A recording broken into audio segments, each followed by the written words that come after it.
안녕하세요. 네, 삼원사에서 최근에 나온 신간 설교 통역으로의 초대, 오늘 저자 신혜인 박사님 모시고 이 책에 대한 내용 그리고 여러분들에게 유익하고 도움이 될 만한 내용을 진행할 건데요. 신혜인 박사님 소개 좀 해주시겠어요? 네, 안녕하세요. 반갑습니다. 신혜인이라고 합니다. 귀한 자리 초대해 주셔서 감사합니다. 네, 제목이 설교 통역으로의 초대.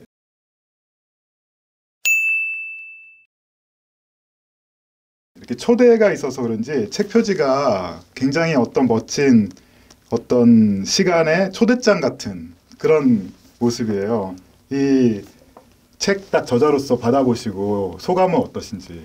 네, 먼저 이 책을 봤을 때 너무 감격스럽더라고요. 그리고 깔끔하게 생각보다 예쁘게 잘 이렇게 또 출판을 해주셔서 너무 감사하다는 생각이 들었고, 특히 이건 이제 설교 통역을 초대하면서 부캐를 좀 이렇게 증정하는 그런 컨셉트를 생각했었는데 아주 색상도 점잖고 매력적이라고 생각이 들어서 너무 감사했습니다. 네. 그 부캐는 결혼식 부캐죠. 부캐리터의 부캐가 아니고 네, 네. 요즘 그렇죠, 본캐 부캐 이런 얘기 너무 많아가지고 네. 꽃다발입니다. 네. 표지가 참 산뜻하게 잘 나온 것 같아요. 네, 맞습니다. 첫 책이시잖아요. 되게 예, 그렇습니다. 굉장히 감격스러우셨을 것 같고 네. 그 서문에서 보니까 우리나라의 그 설교 통역 분야의 통역책이 없다. 네. 그리고 다른 추천사부는 군사 쪽 통역책이 없다. 네네. 이 책의 주제는 하나의 어떤 미지의 영역을 처음에 개척하는 그런 내용인 것 같은데 이게 집필하신 동기이기도 하시고요. 예, 그렇습니다. 신 박사님이 약간 자신의 책을 소개해 주면서 한편으로는 왜 설교 통역에 대한 책은 기존에 없었을까 이런 질문도 좀 생기는데 같이 좀 말씀해 주시겠어요? 네. 제가 우연한 기회에 설교 통역이라는 분야를 접하게 되었었는데 정말 어떤 지침서나 어떤 가이드라인 자체가 없더라고요. 그래서 제가 저희 통번역 대학원 이진영 교수님한테 연락을 드려서 이런 설교 통역 의뢰를 받았는데 어떻게 해야 되냐라고 여쭤봤더니 이진영 교수님께서 어차피 아무도 모르니까 편하게 해라 이렇게 말씀을 해주셔서 그야말로 맨땅 헤딩으로 이제 접근해야 되는 분야구나를 알게 되었고요. 이 설교 통역이라는 것이 교회에서 뭐 동시 통역이든 순차 통역 이루어지고 있지만 정리된 책이 없었던 이유는 일단 통역사 입장에서는 세상 말로 돈이 되는 분야가 아니고 그래서 이 분야에 대해서 뭔가 개척하고자 하는 그 우선순위가 떨어질 수밖에 없었고요. 그리고 또 교회 입장에서는 설교 통역이라는 것을 보통 목사님들께서 사이드로 봉사하시고 섬기는 차원에서 하다 보니 이 분야가 중요하지만 이 분야를 이렇게 전문적으로 책을 쓰실 만한 여력은 없었던 것 같아요. 그래서 다들 설교 통역이 중요하지만 누군가 손대지 못한 이때에 하나님께서 저에게 은혜를 주셨던 것 같습니다. 좀 요약하자면은 너무 중요한 메시지의 대원자로서 그 메시지가 잘 전달되도록 하는 중요한 역할인데 전문 영역인데 네. 약간 교회에서 너무 좀 재능 기부식으로 네, 이쪽으로 달란트가 있는 분들을 그냥 이렇게 봉사 차원으로 권유해서 사용했기 때문에 이게 계속 미지의 영역이었던 부분이었던 것 같네요. 네.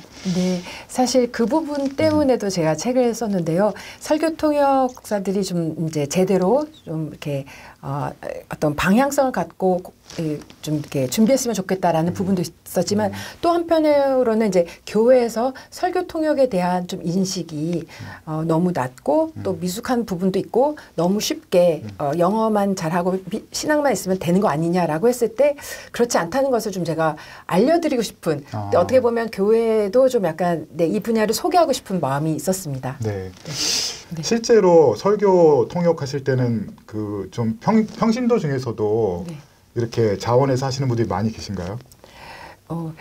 그 성도들 앞에서 강단에서 통역하는 경우는 거의 대부분 목사님 아니면 전도사님이고요.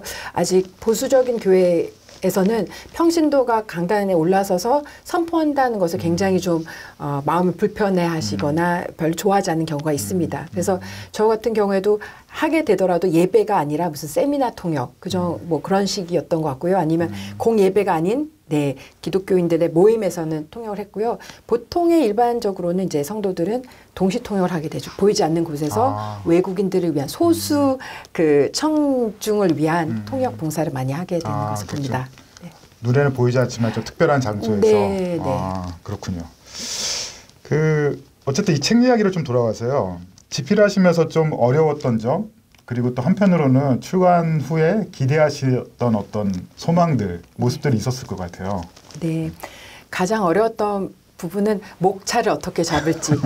그러니까 이게 이제 순차 통역 있고, 이렇게 가시적인 상황에서 앞에서 하는 순차 통역 있고, 그다음에 부스에 들어와서 이제 목소리를 전달하는 이제 동시 통역 있고, 또 제가 사실은 이제 선교사님들에게도 좀 도움이 됐으면 하는 것 생각하다 보니 한국어 방향의 통역도 있고, 외국어 방향으로의 통역도 있고, 그래서 너무 다양한 어떤 그 유형의 통역을 다루려고 하니까 이걸 어떻게 목차를 잡고 또 어떻게 좀 실질적인 내용과 이론을 또 이렇게 잘 균형 맞춰서 할지 그 부분이 가장 어려웠던 거고요. 처음에는 좀 욕심을 많이 냈다가 조금 이제 첫 술에 배부를 수 없으니 이제 기본적인 내용 위주로만 가자라고 정리를 했던 것. 근데 그렇게 되기까지 좀 시간이 많이 걸렸던 것 같고요.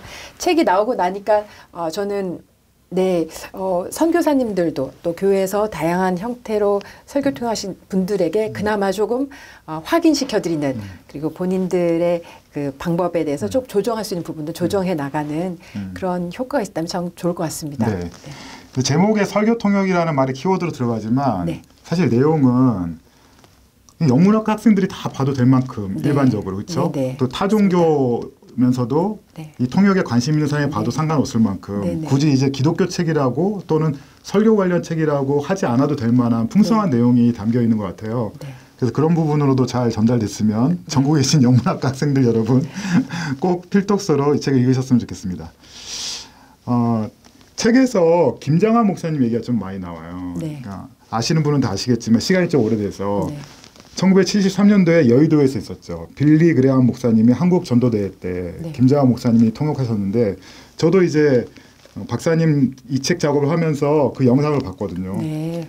정말 이제 한 몸이 되어서 통역하는 거의 예술의 경지에 이른 그런 통역 강단이었고 그런 해서 그 한국 전도대회 부흥이 엄청 일어났었고 네. 신 박사님의 롤 모델로 이제 그 전도대회에 김장한 목사님 얘기를 하셨는데 실제로 어떻게 그 접하셨는지 네. 그리고 처음에 딱 보고 어떤 충격을 받으셨는지 좀 궁금하거든요. 네. 네. 워낙 김장한 목사님의 그 설교 통역 사례가 유명하기 때문에 근데 또 마침 이 유튜브 영상이 또 이제 많이 공유되고 있어서 제가 사실 맨 처음에 이곳은 그때 CD로 먼저 봤었어요. 유튜브 보급되기 전에. 그때 당시 처음 보고 나서 정말 너무 감동이 있었고, 그리고 이제 목사님의 설교 통역하던 모습도 너무 신비롭고 너무 이거는 이제 뭐랄까, 인간이 저렇게 할 수 있을까 싶은 정도로 너무 매끄럽게 잘 전달되는 부분이 감동이 되었지만 또 다른 감동은 그 시멘트 바닥에 앉아서 간절한 마음으로 그 예배에 참석하는 그 어르신들, 할머니들, 어린아이들, 중학생, 학생들 그 모습이 더 저한테는 좀 감동이었던 것 같아요. 그분들이 지금 이제 마침 올해가 50주년이 되었는데 지금은 다 뭐 하실까? 또 그분들의 어떤 기도와 그 눈물과 그 열정이 있어서 우리나라의 교회 또 우리 한국 사회가 되지 않았나 싶어서 굉장히 어떻게 보면 좀 빚진 자의 마음, 저분들 덕분에 우리가 이렇게 편하게 잘 살고 편하게 예수 믿는구나라는 정말 감동과 감격이 있었습니다. 그리고 또 한편으로는 우리 후세대들을 위해서 우리가 더 또 잘해야겠다라는 그런 선한 부담감도 생겼었습니다. 정말 그때 그 시절의 그 영상을 지금 보게 되면 지금 한국교회에서 좀 생각해봐야 될 그런 중요한 모습들이 있는 것 같아요. 네. 정말 진실한 말씀에 대한 목마름 그리고 정확한 말씀이 선포될 때 일어나는 큰 어떤 부흥의 모습들. 네. 근데 요즘 한국교회에서 바르게 메시지가 전달되는지 또 메시지에 대한 분별이 바르게 있는지 그런 부분에 대해서 원론적인 고민을 해야 될 때가 아닌가 생각됩니다. 네, 2부에 조금 더 여러분들에게 흥미롭고 정보가 될 만한 내용들을 같이 이야기 나누도록 하겠습니다.